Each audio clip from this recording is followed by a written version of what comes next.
ମୁଁ ଓମ୍ ପ୍ରକାଶ ପାତ୍ର ଆପଣଙ୍କୁ ସ୍ୱାଗତ କରୁଛି ମୋ ୟୁଟ୍ୟୁବ୍ ଚ୍ୟାନେଲ୍ MR ଷ୍ଟଡି ଏକାଡେମୀକୁ। ଆଶା କରୁଛି ସମସ୍ତେ ଭଲରେ ଥିବେ ଏବଂ ଆଗାମୀ ପରୀକ୍ଷା ପାଇଁ ଆପଣଙ୍କ ପ୍ରିପାରେସନ୍ ଭଲ ଭାବରେ ଚାଲିଥିବ। ଆଜିର ଭିଡ଼ିଓରେ ଆମେ ସୋସିଆଲ ଷ୍ଟଡିଜ୍ର କିଛି ପ୍ରିଭିୟସ୍ ଇୟର୍ କ୍ୱେଶ୍ଚନ୍ ପ୍ରାକ୍ଟିସ୍ କରିବା, ଯେଉଁଥିରେ କି ଆମେ ବହୁତ ହିଷ୍ଟ୍ରି, ଜୋଗ୍ରାଫି ଆଉ ପଲିଟି କ୍ୱେଶ୍ଚନ୍ ଗୁଡ଼ିକ ଡିସ୍କସନ୍ କରିବା, ଯେଉଁଟା କି ଆଗାମୀ ଆପଣ OTT 2026 ପେପର୍ 2 ଦିଅନ୍ତୁ କିମ୍ବା ଆମର JETI ପେପର୍ 2 ଦିଅନ୍ତୁ କିମ୍ବା ପେପର୍ 1 ଦିଅନ୍ତୁ, ଉଭୟରେ এই ଯେଉଁ ପ୍ରିଭିୟସ୍ ଇୟର୍ କ୍ୱେଶ୍ଚନ୍ ଆମେ ପ୍ରାକ୍ଟିସ୍ କରିବି ସେଇଟା ବହୁତ ଇମ୍ପୋର୍ଟାଣ୍ଟ। କାରଣ ପ୍ରତିବର୍ଷ ପ୍ରିଭିୟସ୍ ଇୟର୍ କ୍ୱେଶ୍ଚନ୍ ଗୁଡ଼ିକ ଯେହେତୁ ରିପିଟ୍ ହେଉଛି, ତେଣୁ ଆପଣ ଭିଡ଼ିଓଟି ଫୁଲ୍ ଦେଖି ଦିଅନ୍ତୁ, ଯାହାଫଳରେ କି ଆପଣଙ୍କର OTTରେ ଏକ୍ଜାମ୍ ଦିଅନ୍ତୁ। ଯେହେତୁ ପେଡାଗୋଜି କ୍ଲାସ୍ ବି କରୁଛି, ଏଥିରେ ମିଶିକି ଆପଣ ମୁଁ ଗ୍ୟାରେଣ୍ଟି ଦେଉଛି ଆପଣଙ୍କ 100+ ସ୍କୋର ରହିବ ଆଉ JETIରେ ଆପଣ ସିଲେକ୍ସନ୍ ବି ହେବା ପାଇଁ ଥୟ। ତେଣୁ ଯିବା କ୍ୱେଶ୍ଚନ୍ କ'ଣ ଅଛି ଦେଖିବା, ନିଜେ କରିବା ପାଇଁ ଚେଷ୍ଟା କରନ୍ତୁ। ତାପରେ ତ ମୁଁ ଅଛି ଏଠି ଡିସ୍କସନ୍ କରୁଛି, ଆସ୍ତେ ଆସ୍ତେ ଯିବା। ତେଣୁ ଫାର୍ଷ୍ଟ କ୍ୱେଶ୍ଚନ୍ଟି କ'ଣ ଅଛି, এটা ସାଇଟ୍ରେ ଇଂଲିଶ ବି ଅଛି, ଆପଣ ପଢ଼ିପାରିବେ। ମୁଁ କିନ୍ତୁ ଓଡ଼ିଆରେ ପଢ଼ି କରିଦେଉଛି, ଟାଇମ୍ ଅଧିକା ଯିବ, ତେଣୁ ଇଂଲିଶଟା ପଢ଼ିପାରିବେ, କିଛି ନାହିଁ। ଫାର୍ଷ୍ଟ କ୍ୱେଶ୍ଚନ୍ଟି ଅଛି କ'ଣ, ଭାରତର ସମୁଦାୟ ଆୟତନର ଶତକଡ଼ା ପ୍ରାୟ କେତେ ଭାଗ ପଟୁ ମୂର୍ତ୍ତିକା ଦେଖାଯାଏ? ଅପସନ୍ ଗୁଡ଼ିକ ଅଛି କେତେ, 25, 43, 65, 83 ହେଲା। ଭାରତର ଟୋଟାଲ ଆୟତନର ଶତକଡ଼ା କେତେ ଭାଗ ରହିଛି ପଟୁ ମୂର୍ତ୍ତିକା? ଭାରତରେ କେତେ ପ୍ରକାର ମୂର୍ତ୍ତିକା ରହିଛି ଆପଣ ମୋତେ କମେଣ୍ଟ ସେକ୍ସନରେ ଜଣାଇ ପାରିବେ। ମୋତେ ଲେଖିକି ଜଣାଇବେ ଯେ ଆମର ଭାରତରେ କେତେ ପ୍ରକାର ଆମ ମୂର୍ତ୍ତିକା ଦେଖାଯାଏ ଆଉ ତାକୁ ମାନ୍ୟତା କିଏ ଦିଏ ହେଲା। ତେଣୁ ୟାର ସଠିକ ଉତ୍ତରଟି କ'ଣ ହବ, ଯେ ଆମର ଭାରତରେ ଆୟତନ ଶତକଡ଼ା ପଟୁ ମୂର୍ତ୍ତିକା କେତେ ପରସେଣ୍ଟେଜ ଦେଖାଯାଏ? ସଠିକ ଉତ୍ତରଟି ହବ ଅପସନ୍ ନମ୍ବର ବି, କେତେ କି 43%। ମନେ ରଖିଥିବେ ପଟୁ ମୂର୍ତ୍ତିକା କେତେ ପରସେଣ୍ଟ ଦେଖାଯାଏ ନା 43 ହେଲା, ଯେଟା କି ଆମର ଏଲଭିଓଲ ବି କୁହାଯାଏ ହେଲା, ଯେଟା କି ନଦୀ ପଠାର ପାଖରେ ଦେଖାଯାଏ, ସେଟା କି ଆସିଥାଏ। ତେଣୁ ଏଲଭିଓଲ କ'ଣ, ଏଇ ଯୋଉ ଧାନ ଚାଷ ଅଧିକା ହେଇଥାଏ। ନେକ୍ସଟ କ୍ୱେଶ୍ଚନ ଅଛି, ପୃଥିବୀର କେଉଁ ମଣ୍ଡଳ ସୂର୍ଯ୍ୟଙ୍କର ପ୍ରତ୍ୟକ୍ଷ କିରଣ ଗ୍ରହଣ କରିଥାଏ ହେଲା? ପ୍ରତ୍ୟକ୍ଷ ମାନେ ଡାଇରେକ୍ଟ ଯେ ରେଟା ରିସିଭ କରିଥାଏ। ଅପସନ୍ ଗୁଡ଼ିକ କ'ଣ ଅଛି, ହିମମଣ୍ଡଳ, ଗ୍ରୀଷ୍ମମଣ୍ଡଳ, ନାତିଶୀତୋଷ୍ଣ ମଣ୍ଡଳ ନା ଉପରୋକ୍ତ ସମସ୍ତ ହେଲା। ସଠିକ ଉତ୍ତରଟି କ'ଣ ହବ ନା ଅପସନ୍ ନମ୍ବର ସି, ଯେଟା କ'ଣ ଅଛି ନାତିଶୀତୋଷ୍ଣ ମଣ୍ଡଳ ହେଲା। ନାତିଶୀତୋଷ୍ଣ ମଣ୍ଡଳଟା କ'ଣ, ପୃଥିବୀ ଯଦି ଏଇଟା ହୁଏ, ଏଇଟା ଆମ ବିଶ୍ୱରେଖା, ତା ପାଖାପାଖି ଅଞ୍ଚଳ ଏଇଟା କ'ଣ କୁହାଯାଏ, ନାତିଶୀତୋଷ୍ଣ ମଣ୍ଡଳ। ମାନେ ନାହିଁ ଶୀତ ନାହିଁ ଥଣ୍ଡା ହେଲା। ତେଣୁ ସୂର୍ଯ୍ୟଙ୍କ କିରଣ ଡାଇରେକ୍ଟ ଏଇଠି ସିଧା ପଡ଼ିବ ନା, ଏପଟକୁ ହିମମଣ୍ଡଳକୁ ପଡ଼ିବନି, ଗ୍ରୀଷ୍ମମଣ୍ଡଳକୁ ପଡ଼ିବନି, କୋଉଠି ପଡ଼ିବ, ନାତିଶୀତୋଷ୍ଣ ମଣ୍ଡଳ। ଏଇ ଯେହେତୁ ଏଇଟା ଇକ୍ୱେଟର ପାଖାପାଖି ଅଛି, ତେଣୁ ସେଥିପାଇଁ କ'ଣ କୁହାଯିବ ୟାକୁ, ନାତିଶୀତୋଷ୍ଣ ମଣ୍ଡଳ, ବା ସେଇଠି ଅଧିକ ଆମର ଡାଇରେକ୍ଟ ରେଟା ସନ୍ଟାରୁ ସେଇଠି ହିଁ ମିଳିଥାଏ। ନେକ୍ସଟ କ୍ୱେଶ୍ଚନ ଅଛି, ନିମ୍ନୋକ୍ତ ଯୁଦ୍ଧ ମଧ୍ୟରୁ କେଉଁଟି ଭାରତର ମୋଗଲ ସାମ୍ରାଜ୍ୟର ମୂଳଦୁଆ ପକେଇଥିଲା ହେଲା? ଅପସନ୍ ଗୁଡ଼ିକ କ'ଣ ଅଛି, ପ୍ରଥମ ପାନିପତ ଯୁଦ୍ଧ, ଦ୍ୱିତୀୟ ପାନିପତ ଯୁଦ୍ଧ, ପଲାସି ଯୁଦ୍ଧ, ତାଇୱାନ ଯୁଦ୍ଧ ହେଲା। ତେଣୁ କହିଲା କ'ଣ, ମୋଗଲ ମାନଙ୍କର ସାମ୍ରାଜ୍ୟର ମୂଳଦୁଆ ମାନେ କେଉଁ ଯୁଦ୍ଧ ପାଖରୁ ମୋଗଲ ମାନେ ଏ ଯୋଉ ଆମର ଭାରତରେ କ'ଣ ରହିବା ପାଇଁ ଷ୍ଟାର୍ଟ କଲେ ବା ଜିତିଗଲେ ସବୁଠୁ? ଏହାର ସଠିକ ଉତ୍ତରଟି କ'ଣ ହବ ନା ଅପସନ୍ ନମ୍ବର ଏ, ଯେଟା କ'ଣ ପ୍ରଥମ ପାନିପତ ହେଲା। ପ୍ରଥମ ପାନିପତ କାହା ସହିତ ହେଇଥିଲା? ବାବର ସହିତ ଆମର ଇବ୍ରାହିମ ଲୋଧି ହେଲା। ସେଠୁ ଆଉ କ'ଣ ହେଲା, ବାବର ଜିତିଗଲା, ତାପରେ ଆରମ୍ଭ ହେଲା ଆମର କ'ଣ, ମୋଗଲ ଏମ୍ପାୟାର। ନେକ୍ସଟ ଅଛି କ'ଣ, ନିମ୍ନୋକ୍ତ ଲୋଧି ଶାସକ ମଧ୍ୟରୁ କିଏ ଜମି ଜମା ମାପ ପାଇଁ ଗଜ ଇ ସିକନ୍ଦରୀ ପ୍ରବର୍ତ୍ତନ କରିଥିଲେ? ବଢିଆ କ୍ୱେଶ୍ଚନଟି, ଯେ ଆମର ମୋଗଲ ଯୋଉ ସମ୍ରାଟ ମାନଙ୍କ ଥିଲେ, ସେମାନଙ୍କ ମଧ୍ୟରୁ କିଏ କ'ଣ କରିଥିଲା, ଗଜ ଇ ସିକନ୍ଦର ପ୍ରବର୍ତ୍ତନ କରିଥିଲେ? ବାହଲୁଲ ଲୋଧି, ଇବ୍ରାହିମ ଲୋଧି, ସିକନ୍ଦର ଲୋଧି, ଉପରୋକ୍ତ ସମସ୍ତ ହେଲା। ତେଣୁ ଏହାର ସଠିକ ଉତ୍ତରଟି କ'ଣ ହବ ନା ଅପସନ୍ ନମ୍ବର ସି, ଯେଟା କ'ଣ ଅଛି ସିକନ୍ଦର ଲୋଧି। ସିକନ୍ଦର ଲୋଧି ତାଙ୍କର ଜମି ଜମା ମାପ ପାଇଁ କାହାକୁ ରଖିଥିଲେ? ଗଜ ଇ ସିକନ୍ଦର ହେଲା। ସିକନ୍ଦର ନାଁ ବି ଆପଣ ମନେ ରଖିପାରିବେ ସର୍ଟକଟ ଆକାରରେ, ସିକନ୍ଦର ରଖିଥିଲେ କାହାକୁ, ସିକନ୍ଦର ଲୋଧି, ଗଜ ଇ ସିକନ୍ଦର ହେଲା। ନେକ୍ସଟ ଅଛି, এটা ଅଛି ଗୋଟେ ପେଡାଗୋଜିର ହେଲା। ପେଡାଗୋଜିଟା ରଖିଦେବା, ପରେ ଆମର ମାରାଥନ କ୍ଲାସଟା କାଲି ଆଡ଼କୁ ଅପଲୋଡ ହେଇଯିବ ହେଲା। ପେଡାଗୋଜି କ୍ୱେଶ୍ଚନଟାକୁ ଆଉ ଗୋଟେ ଭିଡ଼ିଓରେ ଅପଲୋଡ କରି ସେଠି ଡିସ୍କସନ କରିବା। ଏବେ କଣ୍ଟେଣ୍ଟ ପାର୍ଟରେ ଦେଖିବା। ତାପରେ କ୍ୱେଶ୍ଚନ ଅଛି, ଯେଉଁ ସ୍ଥଳ ଭାଗରେ ତିନି ପଟରୁ ସମୁଦ୍ର ଘେରି ରହିଥାଏ ତାହାକୁ କ'ଣ କୁହାଯାଏ? ତିନି ପଟରୁ ଉପକୂଳ କୁହାଯାଏ, ଦ୍ୱୀପ କୁହାଯାଏ, ଉପଦ୍ୱୀପ କୁହାଯାଏ, ମାଳଭୂମି କୁହାଯାଏ ହେଲା। ସଠିକ ଉତ୍ତରଟି କ'ଣ ହବ ନା ଅପସନ୍ ନମ୍ବର ସି, ଯେଟା କି ଉପଦ୍ୱୀପ ହେଲା। ଦ୍ୱୀପ ହଉଛି କ'ଣ, ଚାରିପଟରୁ ଥିବ, ଏଠି କ'ଣ କହୁଛି ତିନି ପଟରୁ ସମୁଦ୍ର ଯଦି ଘେରିକି ରହିଥିବ ହେଲା। ତେଣୁ ଏଇଟା ଦେଖିକି ଯିବେ। ଏ ଯୋଉ ଆମର ଇଣ୍ଡିଆନ ଜୋଗ୍ରାଫି ମାନେ ୱାର୍ଲଡ ଜୋଗ୍ରାଫି ଏମିତି ଥାଏ କ୍ୱେଶ୍ଚନ ଗୁଡାକ, ଯେ କୋଉଠି କ'ଣ ରହିଲେ ଆମର ଗଲ୍ଫ ଅଛି ହେଲା, ତେଣୁ ଡେଲ୍ଟା ଏଗୁଡା ସବୁ ଦେଖିକି ଯାଇଥିବେ। ଯଦି କହିଥିବ ତିନି ପଟ ଆମ ସମୁଦ୍ର ଘେରି ରହିଛି, ତାକୁ କ'ଣ କୁହାଯାଏ ନା ଉପଦ୍ୱୀପ ବୋଲି କୁହାଯାଏ, ମନେ ରଖିଥିବେ। ନେକ୍ସଟ ଅଛି କ'ଣ, ପୂର୍ବ ଘାଟ ପର୍ବତମାଳାର ସର୍ବୋଚ୍ଚ ଶୃଙ୍ଗ କୋଉଟା? ଆନାମୁଡି, ଆଉ କାଞ୍ଚନଜଙ୍ଘା, ଖାସି, ଦେଓମାଳି। ପୂର୍ବ ଘାଟ ଇଷ୍ଟର୍ଣ୍ଣ ଘାଟର ପିକ୍ ଟା କ'ଣ ପଚାରିଛି? ସଠିକ ଉତ୍ତରଟି କ'ଣ ହବ ନା ଅପସନ୍ ନମ୍ବର ଡି, ଯେଟା କ'ଣ ଦେଓମାଳି ହେଲା। ମନେ ରଖିଥିବେ ଆନେମୁଡି ହଉଛି କ'ଣ, ଇଷ୍ଟର୍ଣ୍ଣ ଘାଟ ହେଲା। ଇଷ୍ଟର୍ଣ୍ଣ ଏଇ ଯୋଉ ସରି ୱେଷ୍ଟର୍ଣ୍ଣ ଘାଟ ରହୁଛି ଦେଓମାଳି ହେଲା, ଆଉ ୱେଷ୍ଟର୍ଣ୍ଣ ଘାଟ ରହୁଛି ଆନାମୁଡି ହେଲା। ଏଇଟା ମନେ ରଖିଥିବେ ଟିକେ। ନେକ୍ସଟ ଦେଖିବା, ସ୍ୱାଧୀନ ଭାରତର ପ୍ରଥମ ମହିଳା ମୁଖ୍ୟମନ୍ତ୍ରୀ କିଏ ହେଲା। ସ୍ୱାଧୀନ ଭାରତର ପ୍ରଥମ ମହିଳା ମୁଖ୍ୟମନ୍ତ୍ରୀ ଅପସନରେ କଣ ଅଛି? ଜୟଲଲିତା, ନନ୍ଦିନୀ ଶତପଥୀ, ସୁଜାତା କୃପଲାନୀ ନା ବିଜୟଲକ୍ଷ୍ମୀ ପଣ୍ଡିତ ହେଲା। ସଠିକ ଉତ୍ତରଟି କଣ ହଉଛି? ନା ଅପସନ ନମ୍ବର ସି, ଯେଟା କଣ ଅଛି? ସୁଜାତା କୃପଲାନୀ। ସୁଜାତା କୃପଲାନୀ କଣ କୁହାଯାଏ? ନା ସ୍ୱାଧୀନ ଭାରତର ପ୍ରଥମ ମହିଳା ମୁଖ୍ୟମନ୍ତ୍ରୀ ହେଲା ହଉଛନ୍ତି କି ସୁଜାତା କୃପଲାନୀ। ନେକ୍ସଟ ହଉଛି କଣ? କେଉଁଟି ତ୍ରିସ୍ତରୀୟ ସ୍ଥାନୀୟ ସରକାର ବ୍ୟବସ୍ଥାର ଅନ୍ତର୍ଭୁକ୍ତ ନୁହେଁ? ୟା ଭିତରୁ କୋଉଟା? ଏଟା ଆସିଲା ଆମର କଣ ଯୋଉ ପଲିଟିର ହେଲା। ତ୍ରିସ୍ତରୀୟ ସ୍ଥାନୀୟ ସରକାର ବ୍ୟବସ୍ଥା ଯୋଉଟା କି ଅଛି ଟାୟାର ଯୋଉ 3 ଟାୟାର ଲୋକାଲ ଗଭର୍ଣ୍ଣମେଣ୍ଟ ଯୋଉ ତା ଭିତରେ ଯାଉ ନାହିଁ। ପଞ୍ଚାୟତ ସମିତି, ଗ୍ରାମ୍ୟ କମିଟି, ଗ୍ରାମ ପଞ୍ଚାୟତ ନା ଜିଲ୍ଲା ପରିଷଦ ହେଲା। ସେଟା ଟିକେ ଭଲସେ ଦେଖି ଦେଇଥିବେ, ସେଇଥିରୁ କ୍ୱେଶ୍ଚନ ପଡୁଛି ହେଲା। ଏର ସଠିକ ଉତ୍ତରଟି କଣ ହବ? ନା ଅପସନ ନମ୍ବର ବି, ଯେଟା କଣ ଅଛି? ଗ୍ରାମ୍ୟ କମିଟି ହେଲା। ପଞ୍ଚାୟତ ସମିତି ଯାଉଛି, ଗ୍ରାମ ପଞ୍ଚାୟତ ଯାଉଛି, ଜିଲ୍ଲା ପରିଷଦ ତିନିଟା ତ ନେଇକି ଆମ 3 ଟାୟାର ଗଠିତ ନା, ତେଣୁ ଗ୍ରାମ କମିଟି ଟା ଯାଉ ନାହିଁ ହେଲା। ନେକ୍ସଟ ଦେଖିବା କଣ ଅଛି? এটা পেডাগোজিର क्वेश्चनটা ଗଲା। এটা ବି ସେଇ পেডাগୋজি क्वेश्चन। ନେକ୍ସଟ এটা କେଉଁ ନଦୀଟି ଏକ ଗ୍ରସ୍ତ ଉପତ୍ୟକା ମଧ୍ୟ ଦେଇ ପ୍ରବାହିତ ହେଉଛି ହେଲା? which among the following rivers flows through the rift valley ହେଲା? ମହାନଦୀ, ତାପ୍ତି, କାବେରୀ ନା ହଉଛି ବ୍ରହ୍ମପୁତ୍ର। ରିଫ୍ଟ ଭ୍ୟାଲି ମଧ୍ୟ ଦେଇକି ଆମର ପ୍ରବାହିତ ହେଉଛି। ସଠିକ ଉତ୍ତରଟି କଣ ହବ? ନା ଅପସନ ନମ୍ବର ବି, ଯେଟା କଣ? ତାପ୍ତି ହେଲା। ତାପ୍ତି ନଦୀ ରିଫ୍ଟ ଭ୍ୟାଲି ହେଲା ବା ଆମର କଣ ଏଇ ଯୋଉ ଗ୍ରସ୍ତ ଉପତ୍ୟକା ମଧ୍ୟ ଦେଇକି ପ୍ରବାହିତ ହେଉଛି। ତାପ୍ତି ନଦୀରେ ମନେ ରଖିଥିବେ ହେଲା। ନେକ୍ସଟ ହଉଛି ଏକ କାର୍ପେଟ ପ୍ରସ୍ତୁତ କମ୍ପାନୀ କାର୍ଯ୍ୟରତ ଏକ 13 ବର୍ଷୀୟ ବାଳକ ଏହି ପରିସ୍ଥିତିରେ ନିମ୍ନଲିଖିତ ଅଧିକାର ଉଲ୍ଲଂଘନ କରାଯାଉଛି ହେଲା। ସେ କଣ କହୁଛି? ଯେ ଗୋଟେ 13 ବର୍ଷର ପିଲାଟା ଗୋଟେ କାର୍ପେଣ୍ଟ ଯୋଉ ଆମର କଣ ଫ୍ୟାକ୍ଟ୍ରି କାମ କରୁଛି, ସେଟା କୋଉ ଅଧିକାରକୁ ଉଲ୍ଲଂଘନ କରୁଛି ହେଲା। ଏଟା ପଲିଟିର ଯୋଉ ଆମର ରାଇଟ୍ସ ଗୁଡାକ ଆସିଲା। ଫାର୍ଷ୍ଟ ଅପସନ ଅଛି ସମାନତା ଅଧିକାର, ସ୍ୱାଧୀନତା ଅଧିକାର, ଶୋଷଣ ବିରୋଧୀ ଅଧିକାର ନା ଧର୍ମଗତ ସ୍ୱାଧୀନତାର ଅଧିକାର ହେଲା। 13 ବର୍ଷର ବାଳକ ଯେହେତୁ କାମ କରୁଛି, ତେଣୁ ଏହାର ସଠିକ ଉତ୍ତରଟି କଣ ହବ? ନା ଅପସନ ନମ୍ବର ସି, ଯେଟା କି ଶୋଷଣ ବିରୁଦ୍ଧରେ ଅଧିକାର ହେଲା। ଏଇଟା ଉଲ୍ଲଂଘନ ହଉଛି ଶୋଷଣ ବିରୁଦ୍ଧରେ ଅଧିକାର। ଯେହେତୁ 13 ବର୍ଷର ପିଲାକୁ କାମ କରିବା କଥା ନୁହେଁ, ତେଣୁ ରାଇଟ୍ ଏଗନେଷ୍ଟ ଏକ୍ସପ୍ଲୋରେସନ ହେଲା, ତେଣୁ ସେଇଟା ଉଲ୍ଲଂଘନ କରୁଛି। ନେକ୍ସଟ କ୍ୱେଶ୍ଚନ ଅଛି ନିମ୍ନଲିଖିତ ରାଜ୍ୟ ଗୁଡିକ ମଧ୍ୟରୁ କେଉଁ ରାଜ୍ୟରେ ଲୋକସଭା ଆସନ ସଂଖ୍ୟା ସର୍ବାଧିକ ହେଲା? ମାନେ ଆମର ଯୋଉ ଇଣ୍ଡିଆର କୋଉ ରାଜ୍ୟ କି ଲୋକସଭା ଆସନ ସର୍ବାଧିକ ଅଛି? ଅପସନ କଣ ଅଛି? ପଶ୍ଚିମବଙ୍ଗ, ଗୁଜରାଟ, ଆସାମ, ରାଜସ୍ଥାନ ହେଲା। ଏହାର ସଠିକ ଉତ୍ତରଟି କଣ ହବ? ଅପସନ ନମ୍ବର ଏ, ଯେଟା କଣ? ପଶ୍ଚିମବଙ୍ଗ ହେଲା। ପଶ୍ଚିମବଙ୍ଗରେ ଏଇ ଯୋଉ ଏତିକି ଅପସନ ଭିତରୁ ପଶ୍ଚିମବଙ୍ଗରେ ସବୁଠୁ ଅଧିକା ଆମର ଲୋକସଭା ଆସନ ରହିଛି। ଆପଣଙ୍କ ପାଇଁ ଗୋଟେ କାମ ରହିଲା, କମେଣ୍ଟ ସେକ୍ସନ ମତେ ଜଣେଇବେ ପଶ୍ଚିମବଙ୍ଗର ଲୋକସଭାର ଆସନ ସଂଖ୍ୟା କେତେ ହେଲା। এটা ମନେ ରଖିକି ମତେ କମେଣ୍ଟ ସେକ୍ସନରେ ଜଣେଇବେ। ଏବେ ଲେଖି ଦିଅନ୍ତୁ ଭିଡିଓ ଦେଖିଲା ବେଳେ ହେଲା। ପଶ୍ଚିମବଙ୍ଗରେ ଆମର ଲୋକସଭାର ଆସନ ପ୍ରାକ୍ଟିସ ହେଇଯିବ, ଏମିତି ଲେଖିଲା ବେଳେ ଯଦି ନ ଜାଣିଛନ୍ତି ଆମର ଗୁଗୁଲ କରିକି ହଉ କିମ୍ବା ବହିରୁ ଦେଖି ଆଗେ ମତେ ଦେଖି ଦିଅନ୍ତୁ, ଯେମିତି ଆପଣ ମନେ ବି ରହିଯିବ। ନେକ୍ସଟ ଅଛି କଣ? ଓଡିଶାର ଉତ୍ତର ପୂର୍ବ ମୟୂରଭଞ୍ଜ ଜିଲ୍ଲା ଶିମିଳିପାଳ ପର୍ବତ ଶ୍ରେଣୀ ଠାରୁ ଦକ୍ଷିଣ ପଶ୍ଚିମରେ ମାଲକାନଗିରି ଜିଲ୍ଲା ପର୍ଯ୍ୟନ୍ତ ବିସ୍ତୃତ ପର୍ବତମାଳାକୁ କି ପ୍ରକାର ଭୂପ୍ରକୃତି ବୋଲି କୁହାଯାଏ?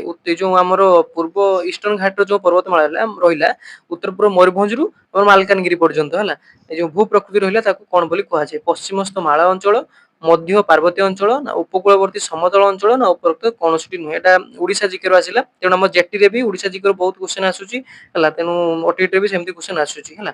ତେଣୁ ଏହାର ସଠିକ ଉତ୍ତର କଣ ହବ? ନା ଅପସନ ନମ୍ବର ବି, ଯେଟା କଣ? ମଧ୍ୟ ପାର୍ବତ୍ୟ ଅଞ୍ଚଳ।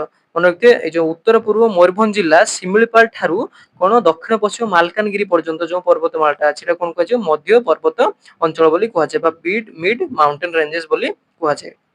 ନେକ୍ସଟ ଅଛି କେଉଁ ମରୁଭୂମି ଗ୍ରୀଷ୍ମ ମଣ୍ଡଳ ମଧ୍ୟରେ ଅବସ୍ଥିତ ହେଲା? ଯୋଉ ମଣ୍ଡଳ ଟିକେ ଆଗରୁ ପଢିକି ଆସିଲେ, କୋଉଟା ଗ୍ରୀଷ୍ମ ମଣ୍ଡଳ ଭିତରେ ରହିଛି? କୋଉ ମରୁଭୂମିଟା? ଆରବୀୟ, ଆମେରିକୀୟ, ଶୀତଳ ମରୁଭୂମି ନା ଉପରୋକ୍ତ ସମସ୍ତ ହେଲା। ଗ୍ରୀଷ୍ମ ମଣ୍ଡଳରେ କୋଉ ପ୍ରକାର ମରୁଭୂମି ଏଇ ଅପସନ ଭିତରୁ କୋଉଟା ଅଛି? ସଠିକ ଉତ୍ତର କଣ ହବ? ନା ଅପସନ ନମ୍ବର ଏ, ଯେଟା କଣ? ଆରବୀୟ ହେଲା। ଆମର ଗ୍ରୀଷ୍ମ ମଣ୍ଡଳ ମଧ୍ୟରେ ମନେ ରଖିଥିବେ ଆରବୀୟ ଯୋଉ ଆରବିଆନ ଡେଜର୍ଟ ଟା ରହିଛି କୋଉଥିରେ? ନା ଟରଏଡ ଜୋନରେ ବା କଣ ଗ୍ରୀଷ୍ମ ମଣ୍ଡଳରେ ରହିଛି। ନେକ୍ସଟ ଅଛି କଣ ଦେଖିବା? ଡେସ୍ ମଣ୍ଡଳର ଜଳବାୟୁ ମଧ୍ୟମ ଅଟେ ହେଲା, ଅର୍ଥାତ ଅଧିକ ଗରମ କିମ୍ବା ଅଧିକ ଥଣ୍ଡା ନୁହେଁ। ହିମମଣ୍ଡଳ, ନାତିଶୀତୋଷ୍ଣ ମଣ୍ଡଳ, ଗ୍ରୀଷ୍ମ ମଣ୍ଡଳ ନା ଉପରୋକ୍ତ କୌଣସିଟି ନୁହେଁ ହେଲା। ଏହାର ସଠିକ ଉତ୍ତରଟି କଣ ହବ? ଅପସନ ନମ୍ବର ବି, ନାତିଶୀତୋଷ୍ଣ ମଣ୍ଡଳ ଟି କହିଥିଲି ଯୋଉ ହେଲା, ସେଠି ଆମର କଣ ହବନି? ଅଧିକ ଗରମ ହବନି କି ଅଧିକ ଥଣ୍ଡା ହବନି। ଏଟା ତ ଫଣ୍ଡାମେଣ୍ଟାଲ କ୍ୱେଶ୍ଚନ ଟା ଥିଲା ଆଉ ହେଲା। ଭାରତୀୟ ଜାତୀୟ ଆନ୍ଦୋଳନ ସମୟରେ ନିମ୍ନଲିଖିତ ଏଟା ଆସିଗଲା ଫ୍ରିଡମ ଷ୍ଟ୍ରଗଲ କ୍ୱେଶ୍ଚନ ଟା। ଭାରତୀୟ ଜାତୀୟ ଆନ୍ଦୋଳନ ସମୟରେ ନିମ୍ନଲିଖିତ କେଉଁ ଖବର କାଗଜ ପ୍ରତିଷ୍ଠାତା ଲୋକମାନ୍ୟ ତିଲକ ଥିଲେ ହେଲା? ଲୋକମାନ୍ୟ ତିଲକ ବୋଲି କାହାକୁ କୁହାଯାଉଥିଲା? ମାନେ ଜଗାନ୍ତରୀ, ବଙ୍ଗାଳୀ, କେଶରୀ ନା ଅମୃତ ବଜାର ହେଲା ହଉଛି the following newspaper was founded by Lokmanya Tilak. Lokmanya Tilak ଯୋଉ ନ୍ୟାସନାଲ ମୁଭମେଣ୍ଟ ର ଯୋଉ ଲୋକମାନ୍ୟ ତିଲକ କୋଉ ନ୍ୟୁଜ ପେପର ଟାକୁ କଣ କରିଥିଲେ ମାନେ ତିଆରି କରିଥିଲେ ବା ଏଷ୍ଟାବ୍ଲିଶ କରିଥିଲେ ହେଲା ମନେ ରଖିଥିବେ। ସଠିକ ଉତ୍ତରଟି କଣ ହବ ନା ଅପସନ ନମ୍ବର ସି ଯେଟା କଣ ଅଛି କେଶରୀ। ଲୋକମାନ୍ୟ ତିଲକ କୋଉ ନ୍ୟୁଜ ପେପର ଟା ଏଷ୍ଟାବ୍ଲିଶ କରିଥିଲେ ବା ତାର ଫାଉଣ୍ଡର କିଏ ଥିଲା କେଶରୀର ଫାଉଣ୍ଡର କିଏ ଥିଲେ ଲୋକମାନ୍ୟ ତିଲକ ହେଲା। କେଶରୀକୁ ତିଆରି କରିଥିଲେ କିଏ ଲୋକମାନ୍ୟ ତିଲକ ଯେତେବେଳେ ଇଣ୍ଡିଆନ ନ୍ୟାସନାଲ ମୁଭମେଣ୍ଟ ଆରମ୍ଭ ହୋଇଥିଲା। ମହାତ୍ମା ଗାନ୍ଧୀ ଖଲିପତ ପ୍ରସଙ୍ଗ ଉଠାଇବା ନିଷ୍ପତ୍ତି ପଛରେ ମୁଖ୍ୟ କାରଣ କଣ ଥିଲା ହେଲା।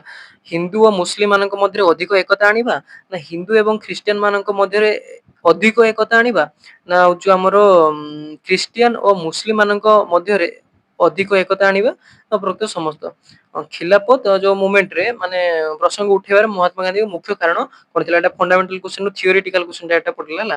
ସଠିକ ଉତ୍ତର କଣ ହବ ନା ହିନ୍ଦୁ ମୁସଲିମ ଯେହେତୁ ଖିଲାଫତ ଅଛି ମାନେ କଣ ମୁସଲିମ ମାନଙ୍କ ଆସିବ ତେଣୁ ସେ ହିନ୍ଦୁ ଆଉ ମୁସଲିମ ମାନଙ୍କ ମଧ୍ୟରେ ଏକତା ଆଣିବା ପାଇଁ ହେଲା। ଖିଲାଫତ ମନେ ରଖିଥିବ ଇସଲାମିକ ଧର୍ମ ଖ୍ରୀଷ୍ଟିଆନ ନୁହେଁ ତେଣୁ ସେଥିପାଇଁ ହିନ୍ଦୁ ଆଉ ମୁସଲିମ ଭିତରେ ଏକତା ଆଣିବା ପାଇଁ ସେ ଖିଲାଫତ ମୁଭମେଣ୍ଟ ପ୍ରସଙ୍ଗଟା ଉଠେଇଥିଲେ।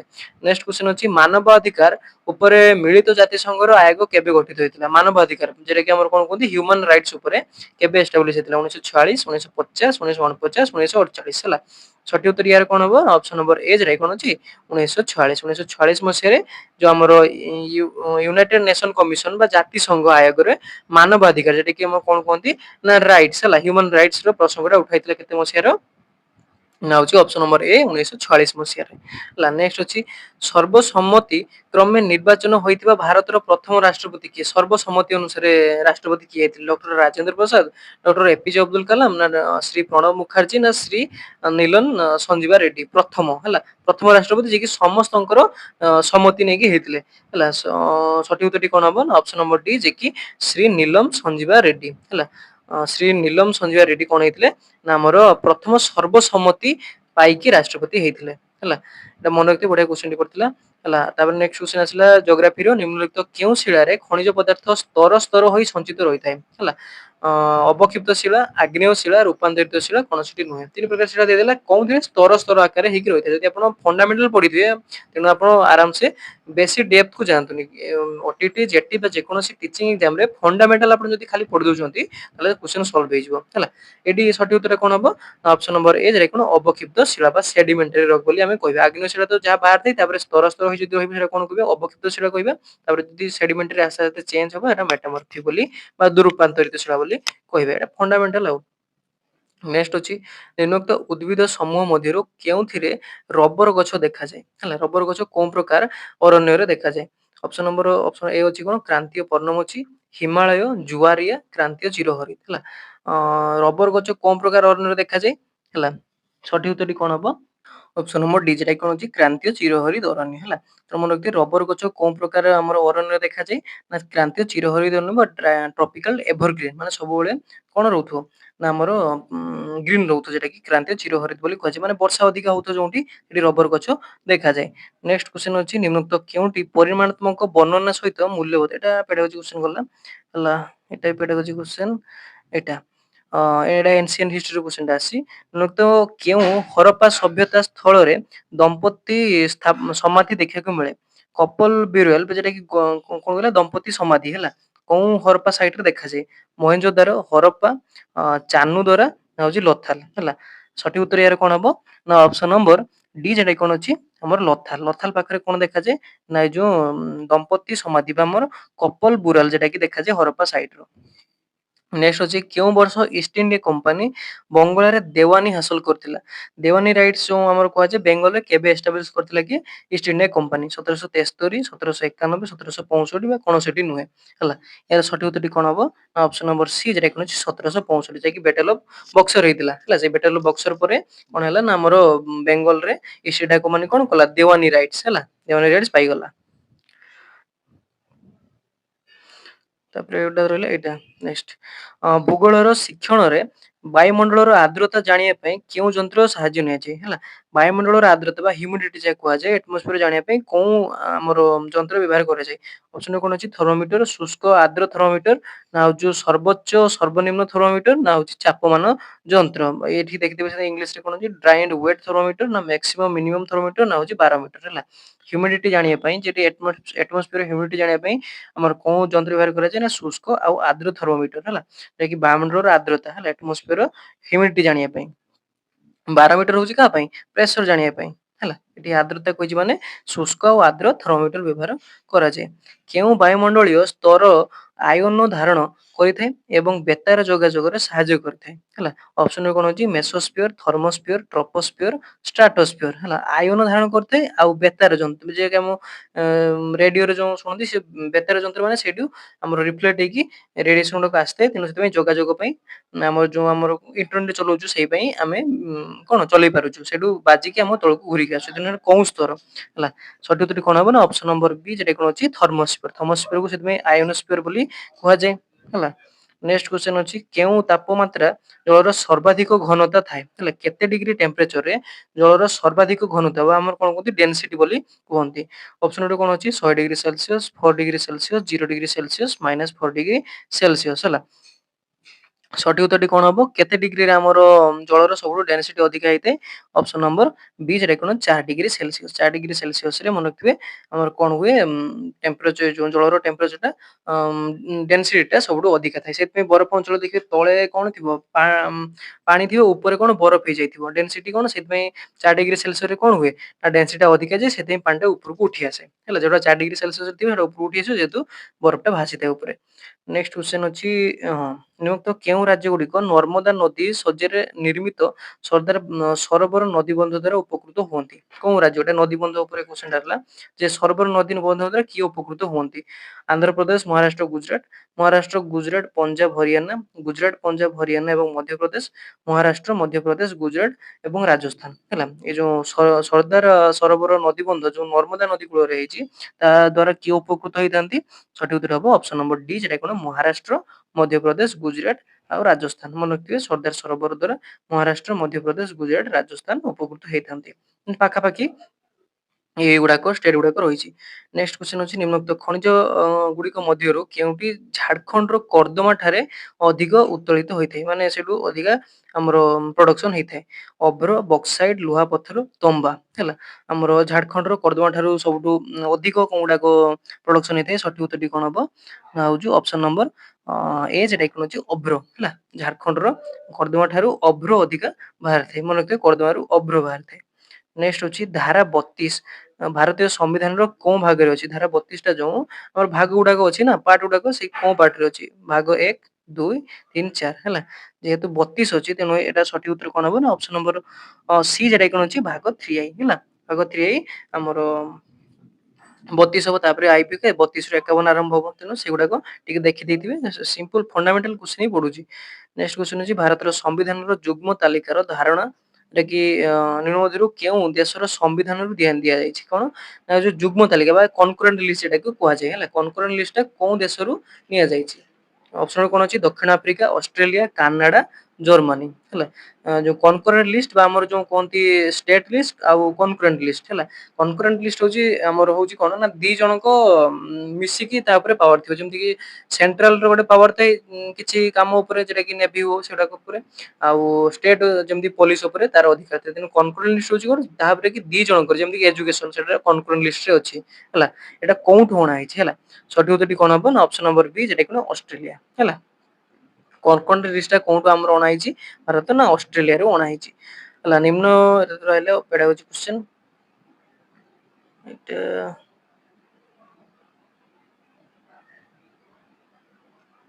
ଏଇଟା ପେଡାଗୋଜି କ୍ୱେଶ୍ଚନ। ହଁ ଏଇଟା ଆକବରଙ୍କ ଉପରେ କ୍ୱେଶ୍ଚନଟା ଅଛି, ମିଡିଏଭାଲ ରୁ ଆସିଗଲା। ଆକବରଙ୍କ ଦରବାରରେ ରାମାୟଣ କାବ୍ୟ ପାର୍ସି ଭାଷାରେ କାହା ଦ୍ୱାରା ଅନୁବାଦ କରାଯାଇଥିଲା ହେଲା। ଆକବରଙ୍କ ସମୟରେ ଯୋଉ ରାମାୟଣ କାବ୍ୟଟା ପାର୍ସି ଭାଷାରେ କିଏ କରିଥିଲେ? ଅପସନ କଣ ଅଛି?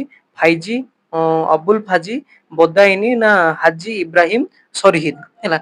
ଯୋଉ ଆକବରଙ୍କ ଦରବାରର ରାମାୟଣକୁ ପାର୍ସି ଭାଷାରେ ଅନୁବାଦ କରିଥିଲେ କିଏ?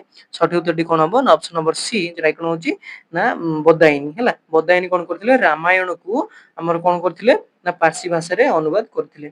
ମୁଁ ୟାର ଗୋଟେ ମାରାଥନ କ୍ଲାସ ନେଇଛି, ଟୋଟାଲ ଆମର ଏନସିଏଣ୍ଟ ହିଷ୍ଟ୍ରି, ମିଡିଏଭାଲ ହିଷ୍ଟ୍ରି ଆଉ ମଡର୍ନ ହିଷ୍ଟ୍ରି, ସେଠି ଯାଇ ଦେଖିପାରନ୍ତୁ ମୋ ଚ୍ୟାନେଲରେ ଯାଇକି।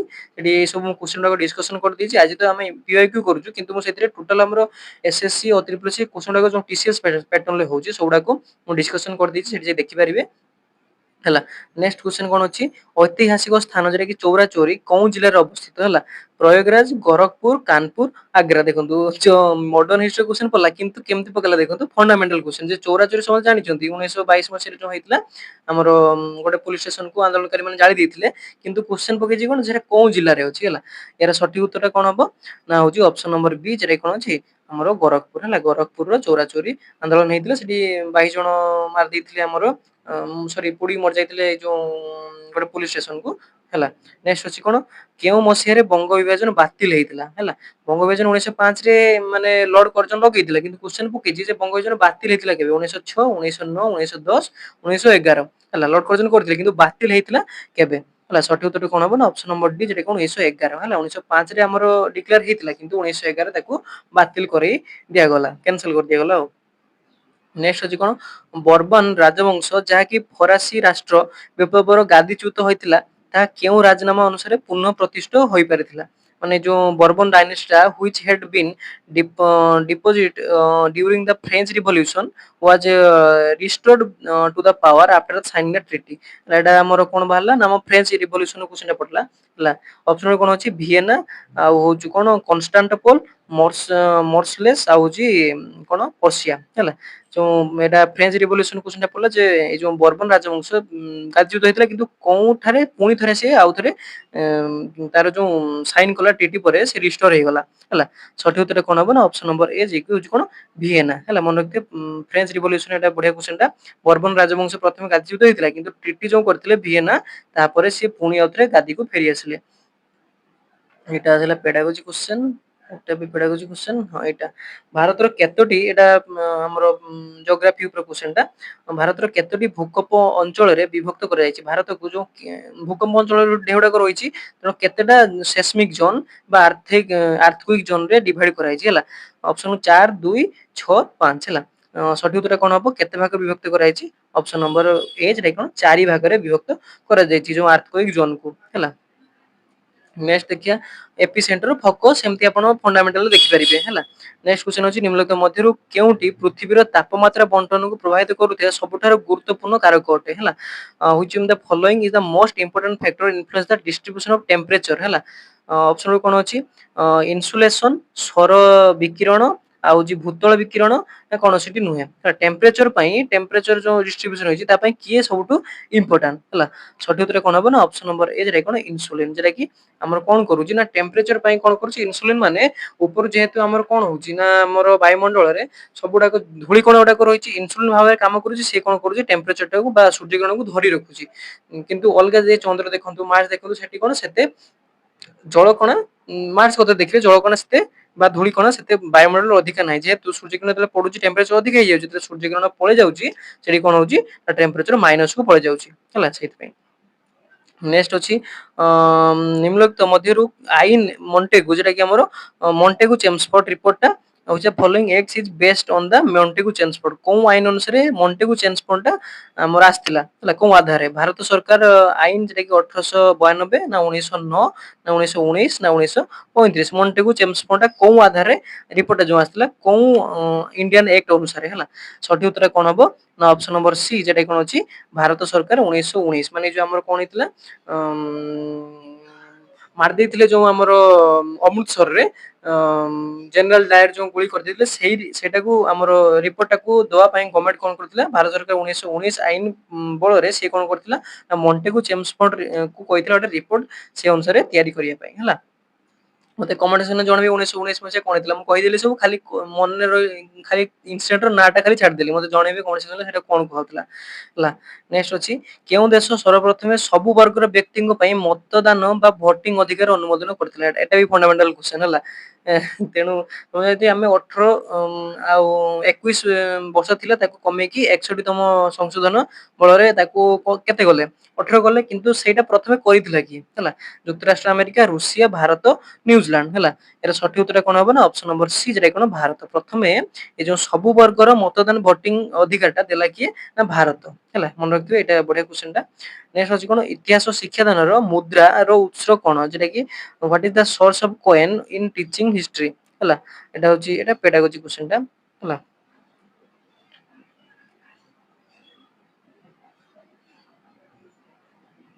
ଏଇଟା ଗୋଟେ କ୍ୱେଶ୍ଚନ୍ ଅଛି ଜିଓଗ୍ରାଫିର। ଉତ୍ତରପ୍ରଦେଶରୁ ଜଳବାୟୁକୁ ଡ୍ୟାସ୍ ବୋଲି କୁହାଯାଏ ହେଲା। ଉତ୍ତରପ୍ରଦେଶ ଯୋଉ ୟୁପିରେ ଯୋଉ ଆମର କ୍ଲାଇମେଟ୍ ଅଛି ସେଟା କୋଉ ପ୍ରକାର କ୍ଲାଇମେଟ୍? ଆର୍ଦ୍ର ଉପକ୍ରାନ୍ତୀୟ ଜଳବାୟୁ ନା ନାତିଶୀତୋଷ୍ଣ ଜଳବାୟୁ ନା ଶୁଷ୍କ ଜଳବାୟୁ ନା କ୍ରାନ୍ତୀୟ ଆର୍ଦ୍ର ଜଳବାୟୁ ହେଲା। ଉତ୍ତରପ୍ରଦେଶରେ କୋଉ ପ୍ରକାର ଜଳବାୟୁ ଦେଖାଯାଏ? ସଠିକ ଉତ୍ତର ହବ କଣ? ଅପସନ ନମ୍ବର ଏ ଯୋଉଟା କି ଆର୍ଦ୍ର ଉପକ୍ରାନ୍ତୀୟ ଜଳବାୟୁ ହେଲା। ଆର୍ଦ୍ର ଉପକ୍ରାନ୍ତୀୟ ଜଳବାୟୁ ୟୁପିରେ ଦେଖାଗଲା, କିନ୍ତୁ ଆପଣଙ୍କ ପାଇଁ ହୋମୱାର୍କ ରହିଲା ଓଡିଶାରେ କୋଉ ପ୍ରକାର ଜଳବାୟୁ ଦେଖାଯାଏ ଆପଣ ମତେ କମେଣ୍ଟ ସେକ୍ସନରେ ଜଣେଇବେ ହେଲା। ପ୍ରାକ୍ଟିସ କରନ୍ତୁ ଏମିତି କ୍ୱେଶ୍ଚନ ଗୁଡାକ ଦେଲେ ଯାଇକି ହବ ହେଲା। ନେକ୍ସଟ କ୍ୱେଶ୍ଚନ ଅଛି କେଉଁଟି ବିଶ୍ୱର ସର୍ବାଧିକ ୟୁରାନିୟମ ଉତ୍ପାଦନକାରୀ ଦେଶ? ୟୁରାନିୟମ ସବୁଠାରୁ କୋଉଠୁ ଅଧିକ ମିଳିଥାଏ? ଯୁକ୍ତରାଷ୍ଟ୍ର ଆମେରିକା, ଭାରତ, କାଜକିସ୍ତାନ ନା ଉଜବେକିସ୍ତାନ ହେଲା। ସଠିକ ଉତ୍ତର ହବ କଣ? ଆମର ଯୋଉ ୟୁରାନିୟମ ଯେଟା କି ସବୁଠୁ ରେୟାର ମେଟାଲ କୁହାଯାଏ ଆର୍ଥର, ସେଟା ମିଳିଥାଏ କୋଉଠୁ? ହଉଛି ଅପସନ ନମ୍ବର ସି ଯେଟା କଣ? କାଜକିସ୍ତାନ ହେଲା। କାଜକିସ୍ତାନରୁ ସବୁଠୁ ଅଧିକା ୟୁରାନିୟମ ମିଳିଥାଏ। ନେକ୍ସଟ କ୍ୱେଶ୍ଚନ ଅଛି ନିମ୍ନଲିଖିତ ମଧ୍ୟରୁ ଏଟା ପେଡାଗୋଜି କ୍ୱେଶ୍ଚନ ଗଲା। ଏଟା ବି ଏଟା ଗୋଟେ ଅରଣ୍ୟ ଉପରେ ଅଛି। ନିମ୍ନ ମଧ୍ୟରୁ କେଉଁଟି ଅରଣ୍ୟ ଓଡିଶାରେ ଦେଖାଯାଏ ହେଲା। ସେଇ କ୍ୱେଶ୍ଚନ ଟା ପୁଣି ଆସିଗଲା, ମୁଁ ଦେଇଥିଲି ଯେ ହୋମୱାର୍କ ଟା ହେଲା। ଓଡିଶାରେ କୋଉ ପ୍ରକାର ଅରଣ୍ୟ ଦେଖାଯାଏ? ଏଟା କ୍ଲାଇମେଟ ଦେଇଥିଲି, ଏଟା କିନ୍ତୁ କଣ ଆସିଲା ନା ଆମର ଫରେଷ୍ଟ କଥା ଆସିଲା। କ୍ରାନ୍ତୀୟ ଅର୍ଦ୍ଧ ଚିରହରିତ ଅରଣ୍ୟ, କ୍ରାନ୍ତୀୟ ଆର୍ଦ୍ର ପର୍ଣ୍ଣମୋଚୀ ଅରଣ୍ୟ, କ୍ରାନ୍ତୀୟ କଣ୍ଟାପୋତା ବା ଗୁଳ୍ମ ଅରଣ୍ୟ, ଉପକ୍ରାନ୍ତୀୟ ଜୁଆରିଆ ଅରଣ୍ୟ ହେଲା। ଅରଣ୍ୟ କେତେ ପ୍ରକାର?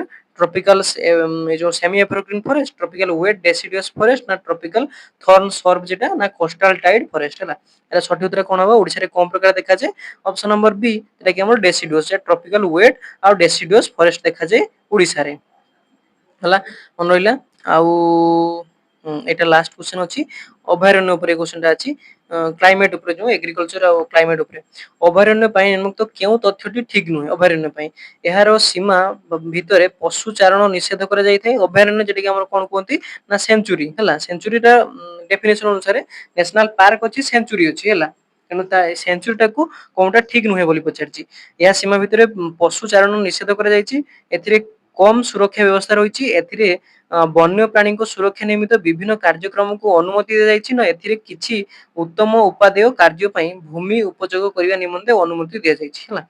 ଦେଖିବାର ସଠିକ ଉତ୍ତର କଣ ହବ ନା ଅପସନ ନମ୍ବର ବି ଯେଟା କଣ ଅଛି ନା ଆମର ଇଟ ଇଜ ଲେସ୍ ସିକ୍ୟୁରିଟି ଫିଚର୍ସ, ମାନେ ଏଠି କମ ସୁରକ୍ଷା ବ୍ୟବସ୍ଥା କରାଯାଇଛି ହେଲା। ମନେ ରଖିଥିବେ ଯେ ଆମର ଏଇଟା ହବନି, କିନ୍ତୁ ଆଉ ଯୋଉଟା ହବ ଯେମିତି କି ଆମର କଣ କହିଲା ଫାର୍ଷ୍ଟ ପଏଣ୍ଟଟା ଏହା ସୀମା ଭିତରେ ପଶୁ ଚାରଣ ନିଷେଧ କରାଯାଇଛି, ଏଟା ବି ହବ ହେଲା। ଆଉ ଏଟା ଯେହେତୁ ଗୋଟେ କଣ ମାନେ ଯୋଉମାନଙ୍କର ଯୋଉ ପଶୁ ମାନଙ୍କର ମାନେ ପଶୁ ହଉ ପକ୍ଷୀ ହଉ ଆନିମଲ ବା ବାର୍ଡସ ହୁଅନ୍ତୁ ସେମାନଙ୍କର ସଂଖ୍ୟା କମ ଅଛି, ତାକୁ ମାନେ ଟ୍ରିଟମେଣ୍ଟ ଦେଇକି ରଖାଯାଇଛି ଆଉ ସେଟା ରେଷ୍ଟ୍ରିକ୍ଟେଡ ଅଛି ହେଲା। ତାକୁ ସରକାର ନିଜ ହାତକୁ ନେଇଛନ୍ତି, ସେଠି ରଖିଛନ୍ତି। ତେଣୁ ସେଠି ସୁରକ୍ଷିତ ରହିବ, ତେଣୁ ଏଟା ଭୁଲ ହେଲା। କିନ୍ତୁ ଆଉ ଗୁଡାକ ଯେମିତି କି ଉତ୍ତମ ଉପାଦେୟ କାର୍ଯ୍ୟ ପାଇଁ ଭୂମି ଉପଯୋଗୀ କରିବା ନିମନ୍ତେ ଅନୁମତି ଦିଆଯାଇଥାଏ ସେଟା ଅଛି। ଆଉ ସୁରକ୍ଷା ନିମିତ୍ତ ବିଭିନ୍ନ କାର୍ଯ୍ୟକ୍ରମ କରାଯାଇଥାଏ। ଆଉ ଭିତରେ ପଶୁ ଚାରଣ ପାଇଁ ନିଷେଧ କରାଯାଇଥାଏ। ଏଗୁଡା ସବୁ ରହିଲା। ତେଣୁ ଆମର ଟୋଟାଲ ହିଷ୍ଟ୍ରି ଜିଓଗ୍ରାଫି କ୍ୱେଶ୍ଚନ ଗୁଡାକ ସବୁ ଡିସ୍କସନ ସରିଗଲା। ପ୍ରିଭିୟସ ଇୟର କ୍ୱେଶ୍ଚନ ଆଉ ଯେତିକି ଆମର କଣ୍ଟେଣ୍ଟ ପେଡାଗୋଜି ରହିଲା ସେଟାକୁ ମୁଁ ନେକ୍ସଟ ଭିଡିଓରେ ଡିସ୍କସନ କରିଦେବି ହେଲା। ଆଜିର ଭିଡିଓରେ ଏଇଠି ସରିଦଉଛି। ତେଣୁ ନୂଆ ଆଉ ଗୋଟେ ଭିଡିଓରେ ଏଇ ଯୋଉ ଆମର ସୋସିଆଲ ଷ୍ଟଡିଜ ବା ସାଇନ୍ସରେ ବା ଯୋଉଟା ଦରକାର ଆପଣ ମତେ କମେଣ୍ଟ ସେକ୍ସନରେ ଜଣେଇ ପାରିବେ। ଯଦି ଭିଡିଓଟି ଆପଣଙ୍କୁ ଭଲ ଲାଗିଲା ଭିଡିଓଟିକୁ ଲାଇକ୍ କରିଦେବେ, ଆଉ ଏମିତି ଭିଡିଓ ପାଇବା ପାଇଁ ଚ୍ୟାନେଲଟିକୁ ସବସ୍କ୍ରାଇବ କରିଦେବେ, ପାଖରେ ବେଲ ଆଇକନଟିକୁ ଅଲରେ ସେଟ୍ କରିଦେବେ। ଯେତେବେଳେ ମୁଁ ଭିଡିଓଟା ଅପଲୋଡ କରୁଛି ଆପଣଙ୍କ ପାଖରେ ପହଞ୍ଚି ପାରିବ। ତେଣୁ ଆଜି ପାଇଁ ରହୁଛି, ନୂଆ ଗୋଟେ ଟପିକ ଆପଣ ଦେଖାହବ ଆଉ ରହୁଛି।